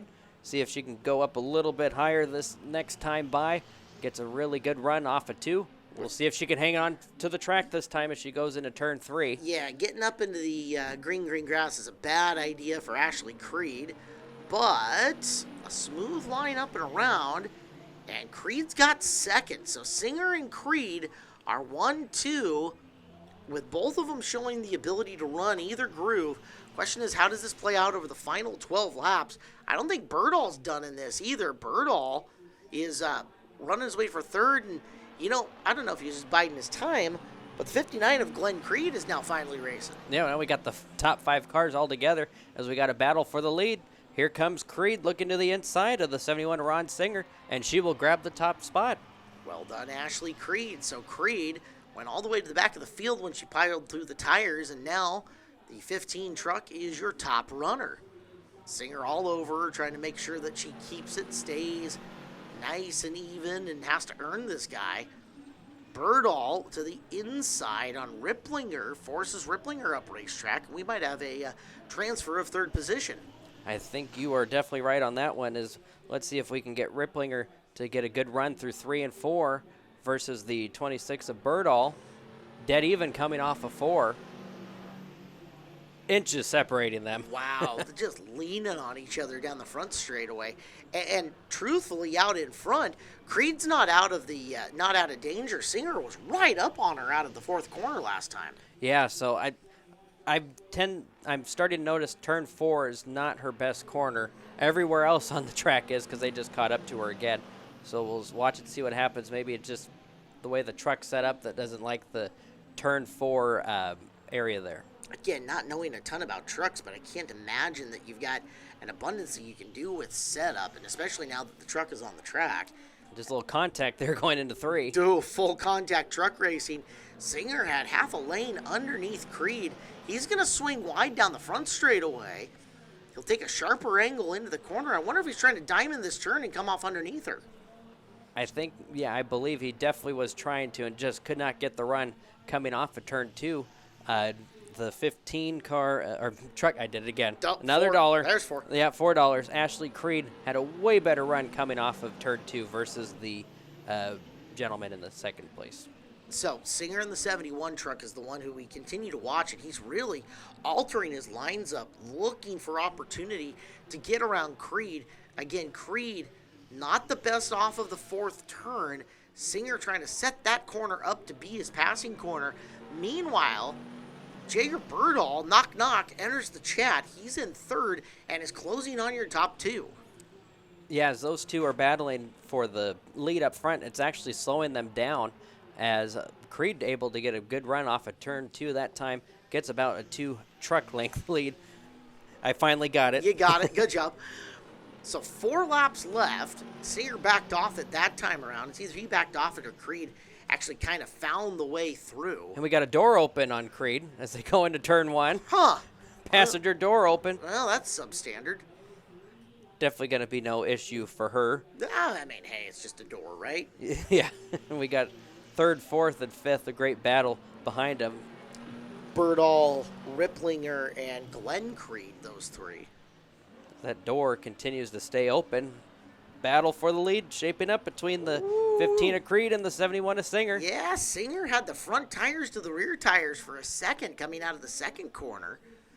Didn't get far enough underneath to make the pass, and they are coming up on slower truck traffic. The back of the field, it's Gino Howe, who is going to play a factor in this before it's over. We are down to 2 to go, and he's going to play a factor in this on the white flag lap, Chad. Ooh, this will be fun to watch. Yeah, we got a lap and a half to go. We'll see how they're going to get around the 70 truck of Gino Howe. White flag, okay, and he gets right out of the way. That's very good for our leader as they go into turn 1. I don't necessarily want to see those guys battling for position amongst slower traffic, although they're almost 3 trucks wide. Look at that. Oh, my. Birdall gets up and around. To the inside goes the 91 of Ripplinger. Wow, that was almost wild. To the win, congratulations, Ashley Creed. Holds off run. Singer and Jager Birdall gonna come through and take 3rd in the North American Big Rigs. Well, that was cool. I enjoyed that thoroughly. That was really fun to watch. We got more to go, though. Again, we said it was a packed episode here of Home Track Heroes, and it is time for what could be the greatest bus race in the history of man. We'll have to see. It's got that kind of potential because we've got like 12 buses out there. We'll read them to you as they come on down because there's no official starting lineup in any of this. But we should let you guys know that this segment's brought to you by PRCBD. Swing by PRCBD in Arlington for all your CBD questions or needs. For people, pets, and more, go to prcbd.com. Use the promo code RACE. All right, it's bus time. They're in no particular order. The thing about buses is that the rules are made up. The points don't matter. This is extreme figure 8 bus racing. And there's a look at the in-car. John Peterson, our flagman, has climbed from the flag stand, and John is a noted cheater in bus racing. I just want you to know that. He is, okay. Yeah, he is the biggest cheater. Jeff Ritter has got it out for John Peterson. He just, every time they're out there, Ritter thinks, all right, how can I get JP? And that's my boss in the 22 bus, who has won everything. He's won in like mini stocks, he's won in late models, he's a championship winning car owner and a bunch of stuff. I raced him to the lunchroom today, he beat me there. So Joe Constance in the 22 bus, I'm watching him, and particularly because I need to make sure he gets to work okay tomorrow. That'd be a good thing. And we got Conley Graper going around. Conley is in the 27 bus. And it looks like Jeff Ritter in the 65. We got in the baby bus is Cody Day. The 0 bus, Kyle Gunderson. The 7 of Corey Birnbaum. Yep. 20 of Jay Van Buskirk. The 21 of Zach Kaler. Joe Constance in the 22. 24, Brian Duncan. Oh! Oh, my. Ritter just smashed Gunderson through the corner. They both drove away. I'm okay with that. Oh, that's okay. And we So got. I think that's Joe out in the lead. It is. I think Joe is cruising here. All right, there's the little baby bus. We can't call that the bus, the actual. We'll just call it the baby bus. Yeah, it's a little baby bus. The little baby bus has some natural inherited advantages. It's smaller. Oh, it corners my. better. It's almost a bus sandwich. Look out at that Oh, bus. my. Bus right away. Who's got it? All right, American Flag Bus got through okay. Little baby bus is getting through okay. Little baby bus is coming around the inside with Cody Day driving it around. American Flag Bus is doing just fine. And they're 3 wide through the corners. And there's my boss in the 22 bus. Get him, Joe. 3 wide again. Oh, Not don't- enough time, not enough room, I should say. Conley Graber is He's cutting. cheating. Yeah, that's a bad corner guy, He's Conley. cheating. All right, Joe, run him over. We'll make bus parts on Monday. It'll be fine. You take him out. We'll replace those bus parts. It'll be good. Yeah, you guys will have to have Bluebird on speed dial for Monday. The little baby bus almost just ramped off the Ute tire coming off the South Pole. Oh, this is scary. It's awesome, but it's frightening. So Constance continues to lead in the 22. There goes the bumper. Oh, he what almost the- went over. The baby bus is like ramping off of his own discarded sheet metal. That's pretty ridiculous. And yet nobody's smashed anybody in the intersection. Okay, here's Graber. And he just Slow-mo. runs over the baby bumper. Michael Duncan is saying Uke tires and actual race course don't matter in the upper right-hand corner of the screen. Kyle Gunderson, that is the little baby bus. That's the 0, right? That's No, Cody that's Day. Cody Day. Okay. I saw the 0. It's got a big 0. It's the red, white, and blue bus coming through the intersection right now. As they work through the South Pole. So we got 12 buses on the tracks. That probably is equivalent to, 35 cars on the figure eight track? You think? They're about. And until told otherwise, I'm saying my boss is leading. So, Okay. yeah, Joe Constance in the Joe lead. is leading. Whether he is or not, I'm saying he's leading because it makes me happy. And then Conley Graber trying to move a bus through the intersection. There's John Peterson in the 59 bus. We finally got a good look at him. Notably cheating going around the outside. And we got the 24 going around, Brian Duncan. Okay, Duncan's got a very distinct white and red bus. Yes, that's that's easy. easy. Oh, my goodness, we got a lot. Oh, 78 of Michael Duncan almost got it right in the shorts. There's a lot going on. That's too much to handle. You can't even. Yeah, look at all these. Yeah, and There's we're- so much going around. And like I said, we're just going to assume Joe's in the lead until he's not. So I think. Well, Oh, wow. Careful. Oh, be careful. Red, Oh, my white, and blue goodness. bus sandwich, and everybody got through. Now coming up, Cody Day can try to work to the inside of the 59 of John Peterson, and Peterson took the scenic route around that corner. Cody Day's 3-wheeling it as he goes through the corners. Yeah, it's a bus, man. You only need 3. Yeah, you're fine. Yeah. There's no kids in these buses, so they should be safe. I don't know whose door is open at the back, but that's fairly awesome. Yeah. Oh, that's right. The 0 we call the pea shooter. So Kyle Gunderson's driving the pea shooter tonight.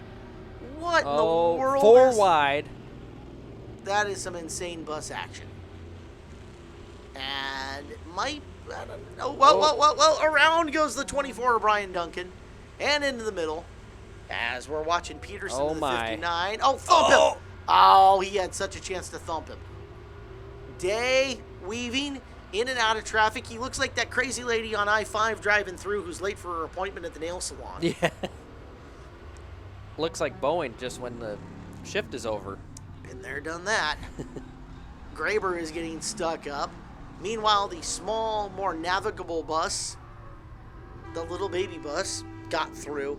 I think it might be safe to say Cody's leading. I now. think you're He's probably probably right. past Joe. Now, granted, he's got the advantage, so we're going to be okay with that. I'm going to say Joe's in second. Oh, it's something just happened. He just Oh, no. He gone. I think he ran into something. Okay. Oh, and he's coming back now. Okay. It's either that or, like, maybe there was, like, a road piece of, like... Uh-oh. Oh, bus over! Bus over on the back! We flipped one. That's Conley, isn't it? That is Conley Graber. All right, so it's Conley Graber who goes over in the bus race. We're going to take a couple of different looks at it. As everybody, hey, no, red flag. We got to go check on the bus driver. Hold on. All right, so here's from the Jeff Ritter perspective. Oh, he gets tippy and down. All right, from Tim Jacobson's perspective. And he's the one who put the did it. final shot on him. And from Conley's perspective, ouch, and down. More coming up on Home Track Heroes after this. We've had a fantastic time here on Home Track Heroes in the CW11. Thank you guys for spending your Sunday with us. Chad Fitzpatrick, Caleb Hart. We've got one more piece of business, Chad. Let's get wild. Demo Derby time. Let's do it. That's the best way to finish off our night. It's been a wild night of action.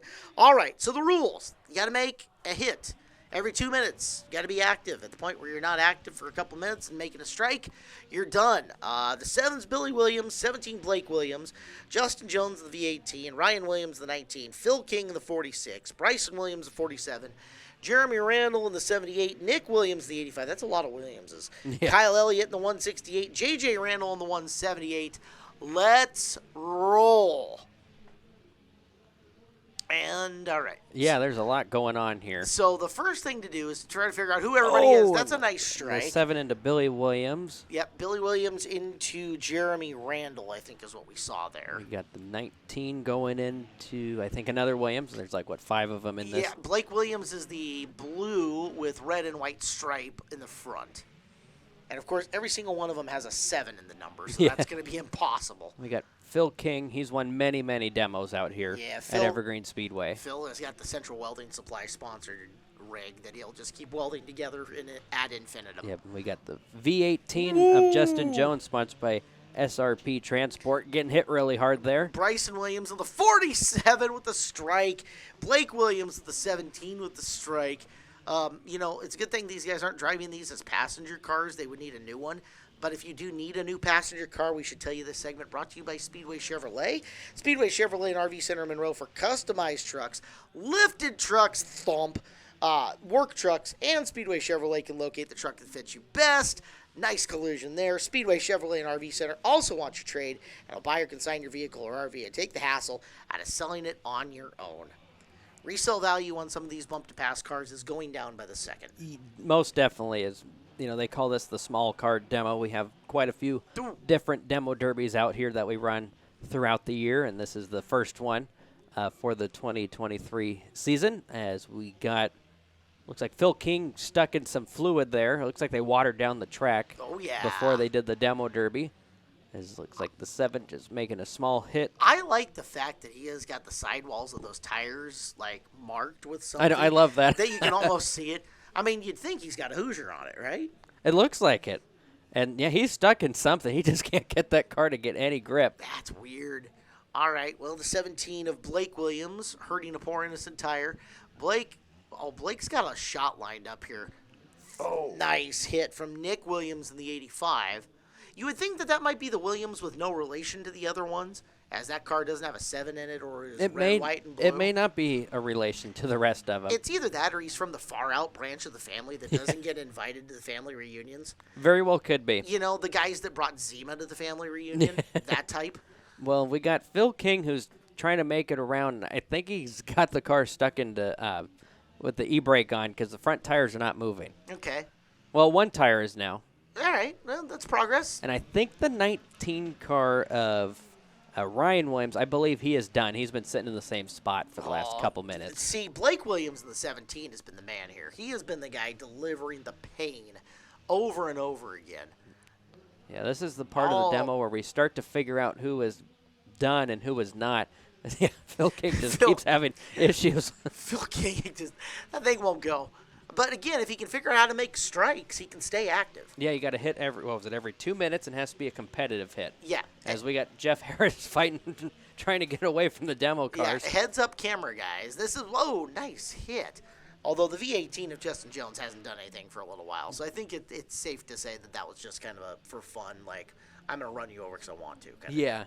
And generally, you want to hit with the back end first before the front end because you don't want to take the radiator out. Yeah, more often than not, when it gets to the late goings, we see guys overheat, seize up the motors, and can't go anymore. And that's the cause of it as opposed to suspension destruction. And then with these cars, they're a lot smaller than the traditional demo derby cars that we've seen out here with the, generally like the big bump to pass cars is generally what they demo out here. So these cars cannot take a hit compared to the bigger V8 demo cars. But they're trying. They definitely are because they're taking a very, very hard hits. See?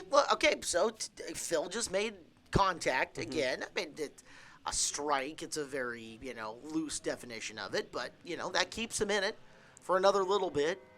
That's the 178 of J.J. Randall. And Randall, Randall. No, okay. Well, Oh, 78 of Jeremy Randall. What up? Gets Nick Williams there. That was beautiful. That back-end strike, I like it. I like Yeah, it. Nick's car's definitely been getting hit in the back. It's actually starting to fold down. We got the 7 car trying to hit somebody. Please, anybody. And Hey, he Phil's going. Hey, He's got it. Phil's got this. He's figured it out. You wonder if he was just playing. You think he was playing sneaky? He might have. I mean, that's a veteran demo derby guy. He just Slides the back around. Look how mangled the back of that demo car is already. Oh, and poor Justin Jones gets hit, and he's not even a part of it anymore. that's got to be the worst place to be stuck in a demo derby, not able to move, is like right in the middle. Yeah. Get me on the edge, please. Well, At that point in time, I'm at least safe.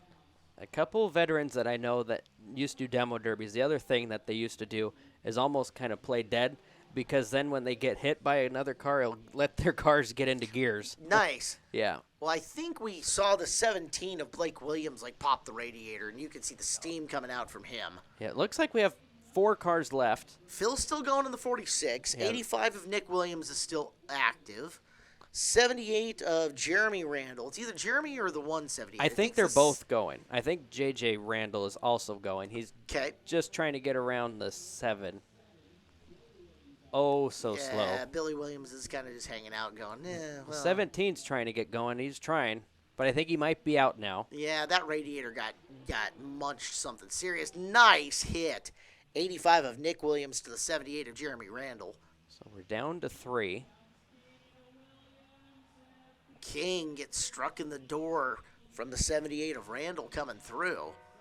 And yet, he is still going. So those are the 3. It's King in the 46, Williams in the 85, Randall in the 78. They're the nice. But again, you're trying to hit the front to pop the radiator, strike hard enough in the suspension to really do enough damage to stop him. Then another rule, I believe, is no driver door shots on purpose. Right. Either.